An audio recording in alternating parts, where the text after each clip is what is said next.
usually call you and say, hey man, tell me what happened. Was it your fault? Or was it the other people's fault? Because we want to know who to pay. And that's why for $30 to $40 a month, you get insurance for that very purpose. And I've seen people come here, they have killed someone and they get a $250,000 judgment against them. I've seen it. And God, you'll never dig yourself out of that. So the conveying, the this, that, you need a license. You've got to have insurance. And we do it with every single person that comes in. Can I say for the unlawful carry, the possession of marijuana, the person that was in the vehicle under common law, or is it military and tribunal? Because also with I've been waiting for something like this for so long. This is so much fun. There's a big difference between a privilege versus a right. You have the right to walk. I have the right to travel, don't I? Yeah, taking your happy-go-lucky feet. You want to travel? Take those 2 feet to travel, not in a car. Just what the 14th Amendment was saying, like I have the right to travel. You do. Yes, and you can walk your happy ass from one part to the other part. Not in a car, though. I'm going to put you in jail. A routine criminal hearing quickly turns into a high-stakes legal showdown as Robert Louis Thornton Jr. challenges the court's authority while facing charges including unlawful carrying of a weapon, with an additional fraud case tied to the investigation. As the judge weighs self-representation and the consequences of the pending charges, the defendant's legal strategy is immediately put to the test. And I'm going to make your bond so high, your head's going to spontaneously combust. Good morning, Mr. Emitum. Do you have a lawyer today? Weapon looks like you also, out of the same charge, picked up a fraud as well. I mean, okay, you can represent yourself. It's your absolute right. I mean, I don't know how smart it is. Have you ever represented yourself before? Yeah, many times. And how did that go? I have many dismissals. For what kind of cases? I had a dismissal on unlawful carry before. And you represented yourself? Yes. In this court? Just found no PC. Oh, well, I found no probable cause. That's why I got dismissed. You didn't represent yourself. I was representing myself, but the judge did find no probable cause. I found, was it me? No, it wasn't you. It was. Well, I don't know. I think it was you. June 9, 2022. I found no probable cause. I think that was you. You didn't represent yourself for nothing, man. I did it. No. Okay. So, well, you can hope and wish and dream, whatever. If you want to represent yourself, you're entitled to do that, right? But, you know, well, I like to tell people it's like brain surgery. When you need brain surgery, when you need heart surgery, you know, are you going to do that on yourself? Because you're not trained, you know, you don't know how to perform open heart surgery. Same thing with the law. You know, you're not trained in it. I mean, I'm assuming that you didn't go to law school, did you? How far did you get in school? I graduated school. I went to some college. How far did you get? 2 years. I got certificates. I mean, not through college, but I went to school. Okay. So we're in the middle of trial now. And so I don't have the time to go through all of what they're called Faretta warnings to see whether you should represent yourself. I'm happy to do that. Why don't we delay it off like a week? Are you working at this time? Yeah, and I stay in Austin. I don't live in Houston, so. What do you do for a living? I have my own business. Doing what? Resell clothing, audio production. How much money do you make a month? I can't tell you, but it pays the bills. You're very cryptic in all your answers, you know, and not only that, but you going to Austin, if you represent yourself, you're going to have to meet with the DAs on a constant basis to get evidence. So that's going to require you to come here to Houston quite a bit. I was ready to file my motion today if I needed to be. Okay. Before I do that, though, I need to have a Faretta hearing. If you're willing to wait, we can do that a little bit later when I take a break in trial. I had my other case upstairs the same day. The judge from when I came to my last year. Have you been up there yet? No, I haven't been up there yet. Okay, so go up there. When you're done, come back down here. Don't forget to come back. If you don't come back, I'm going to issue a warrant. Go take care of yourself upstairs and come back. All right. So today is September 11th, 2024. It's approximately 12:25 p.m. We are now in Court 5. In front of me, I have Eaton Emitum, case number 2522688. Would you please identify yourself for purpose of the record? Living man, Eaton Emitum. Would you please raise your right hand? Do you solemnly swear to tell the truth, the whole truth, and nothing but the truth, so help you God? Yes. That you're going to tell the truth. That's it. Yes? Okay. State, would you identify? Well, Petrov on behalf of the state. Okay, so the reason that we're putting this on the record now is Mr. Emitom has been charged with the offense of unlawful carrying of a weapon. The case is 40 days old. It appears that probable cause has already been found. I don't know if I did probable cause on this, or if I don't know if another judge did, because I don't remember Mr. Emitom, and I was out a week. Yeah, lollygagging. So let's just do it for. On August 2nd, 2024, officers observed a car without a front license plate, changed lanes without a signal, and have expired registration as of March 2023. Upon approaching, officers smelled marijuana. PC search returned 4.17 grams and a loaded Smith & Wesson handgun. Additionally, there was a backpack with 3 checks that did not belong to him. Officer called Kumamoto, who said the checks were stolen from her restaurant on July 8th. When defendant broke the front window, went to the back where the checks were kept in the office, broke the hinge of the back door, and exited. So as a result, because of that, he was charged with felony fraud on that one, on the check. Okay. Yes, he has an open case in the 182nd. Looks like he made a $15,000 bond. With us, I am going to find there's probable cause to go forward. Well, hold on a second. We'll get there. I'll let you say your piece, but do you have a Texas driver license? I have a U.S. private property number with the FMCSA. What my vehicle was on there, it was sticker tags, everything with my business, the Emitom Estates. That's with the Department of Transportation. Is that from the state of Texas or from where? This is federal. This is with the Department of Transportation. Okay, but you still need a Texas driver license, and you need registration and I did all my steps with them because it was private property that I had. They said I didn't, if I didn't need to get registration with the state of Texas because I registered it. And they said that would be my voluntary, but since it's private property, I wouldn't have to register it. Okay. From what I know of the law, you need a Texas driver license to be able to drive. This is, what jurisdiction is this case being tried on? That's what I'm trying to, because I'm kind of don't know what it's being tried on. It's criminal, civil, or criminal. Yeah. both. Right. You're facing jail time, right? I believe so. But weren't you taken to jail? Yeah. So that wouldn't lead you to believe it's criminal, right? Yeah, but under common law, or is it military and tribunal? Because also with I've been waiting for something like this for so long. This is so much fun. I'm just trying to see what I'm being tried on, because what I was told with the U.S. side, I wouldn't have to register with the state of Texas with the registration or licensing. I do have my own place with that vehicle too as well. So, do you need a license to drive? A Texas driver license. That's it. You either have one or you don't. The federal government has regulated to the states through the Constitution that they have allowed the states on their own initiative to create laws regarding driving on highways and byways. So that's why you see every single state has different requirements for licensing, insurance, mode of transportation. The federal government has somewhat to do with it, but by and large, they have delegated to the states that they are their own entity with regard to creating laws in their specific highways. So that's why every single state has a different type of license, different type of insurance. Like the Texas driver license is white versus Arkansas might be yellow or red, or Hawaii might be. So that's every single state has their own laws with regard. In Texas, you have. The hearing reaches its defining moment when the defendant insists he has a constitutional right to travel without a driver's license. The judge firmly rejects the argument, explaining that driving is a regulated privilege under Texas law, not an unrestricted constitutional right, shattering the foundation of the defendant's legal position.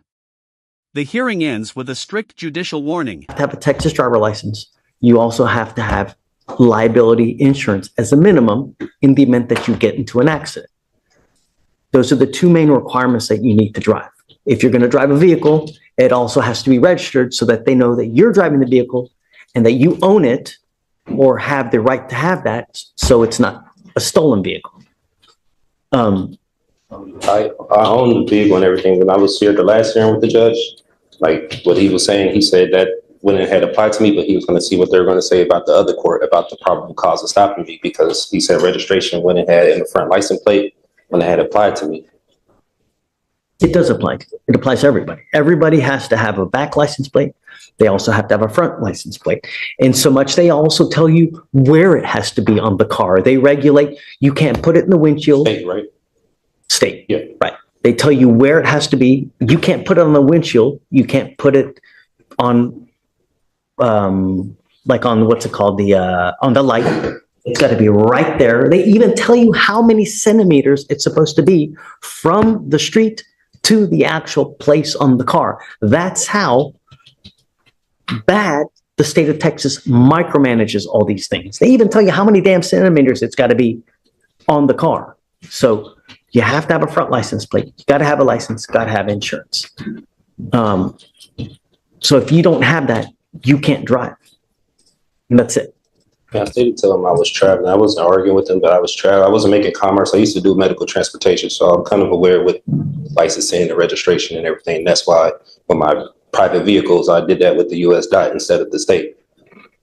But I didn't know that was correct. interference. You need a license. It doesn't matter whether you're saying you're conveying, whether you're traveling, whether you're,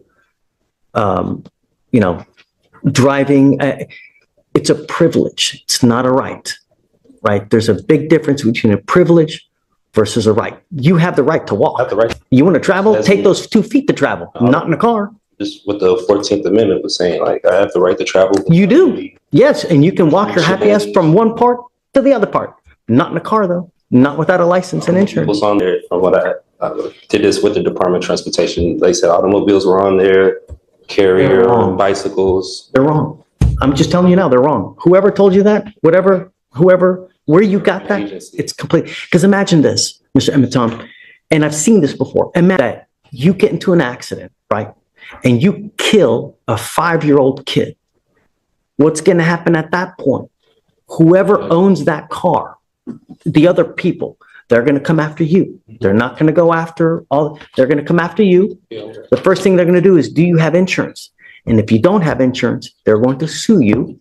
And then they're going to attach a lien on absolutely everything that you own to satisfy the judgment they get against you. And they will take your house, they will take your car, they will take your bank account, they will attach to where if you ever want to start working and get a paycheck, they're going to garnish all that money. You have insurance, liability insurance, so that if you ever get into an accident, you don't mean to do it. You didn't mean to kill the kid. It's not an purposement. It's an accident. And accidents happen. You might be looking at your phone. You're looking at, this pretty girl that's walking across the street, and then boom, you have insurance so that if that happens, the insurance company will pay on your behalf, so you don't have to pay out of your own pocket.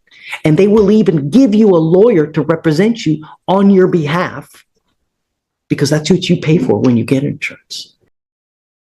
They usually call you and say, hey man, tell me what happened. Was it your fault? Or was it the other people's fault? Because we want to know who to pay. And that's why for $30 to $40 a month, you get insurance for that very purpose. And I've seen people come here, they have killed someone and they get a $250,000 judgment against them. I've seen it. And God, you'll never dig yourself out of that. So the conveying, the this, that, you need a license. You've got to have insurance. And we do it with every single person that comes here. Can I say for the unlawful carry? The possession of marijuana, the person that was in the vehicle told the officer it was legal hemp that they got from the store. They have receipts and everything in Texas. You can have legal hemp. They got it from the store. Even told the officer it was theirs. He pulled me out the car. He didn't ask for any paperwork. Now you're making apples and oranges, right? Now we got to test it. Is it weed? Oh, yeah, Is it him? That's it. Understand that takes time, but you also need a lawyer to represent you. I found my own discovery. I was representing myself pro se. And you can do that if you want. Yeah. But we have to go through a series of questions. I represented myself plenty of times. I had dismissals here from Harris Remember, County. and for purposes of the record, so Mr. Emitom had a case with me here. It was actually June 7th of 2022. He was charged with another gun case, and that was with Victoriano. God, that was a great DA too. And I found no probable cause in that case, right? So you didn't represent yourself in that case. I found no probable cause and they dismissed it. They didn't have to dismiss it, but they did dismiss it. So other than that case, have you ever represented yourself? Yeah, many times. I have dismissals all through here from Harris County. Traffic violations. You're welcome to do it, and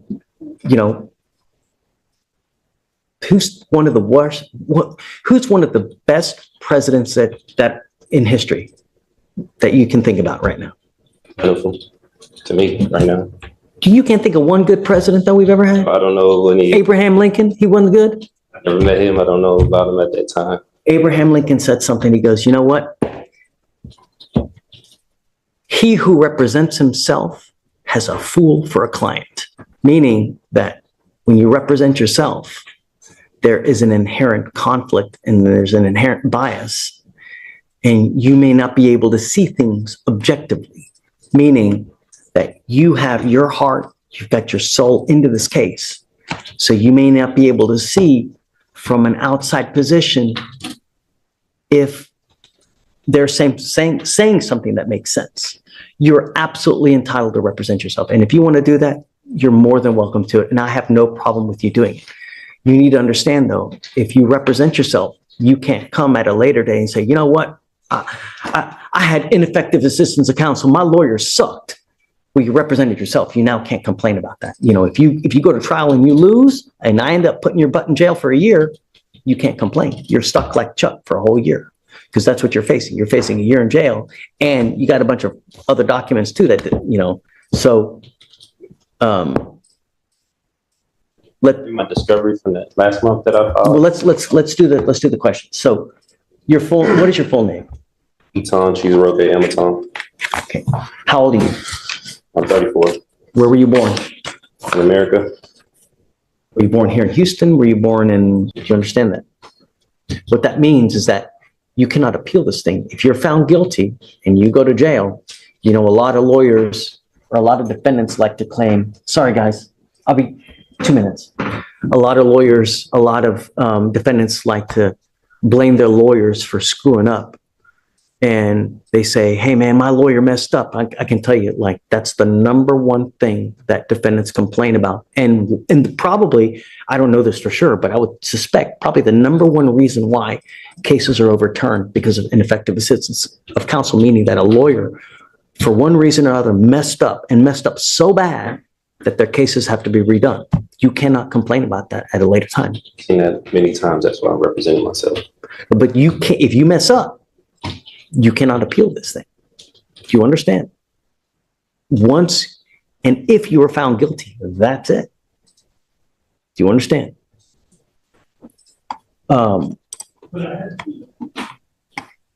You also have to comply with the same appellate procedures if you lose, meaning that if you want to appeal for one reason or the other, you have to understand the guidelines and the timing, and you have to comply with those rules as well. Do you understand? Mm-hmm. You will not be granted any special consideration because of your lack of formal training. Do you understand this? You may fail to properly raise points of error in the trial record if we go to trial. Meaning that if we go to trial and you object to something, because you hear that a lot, right? I object. This shouldn't be in there. You have to object properly. You can't just say object. There has to be more to it. You have to state the reason for the objection. It has to be a legal reason. You can't just say, I object, and expect me to hold something out. You have to give the legal reason. And there's a proper method that you have to state and ask me to do things for it to be recognized on appeal. And if you don't know this, you cannot at a later date complain. Well, I didn't know that. You understand? You still don't want a lawyer. I will give you a free lawyer. Is this voluntarily, knowingly, and intelligently made? No one's forcing you to do this. Okay?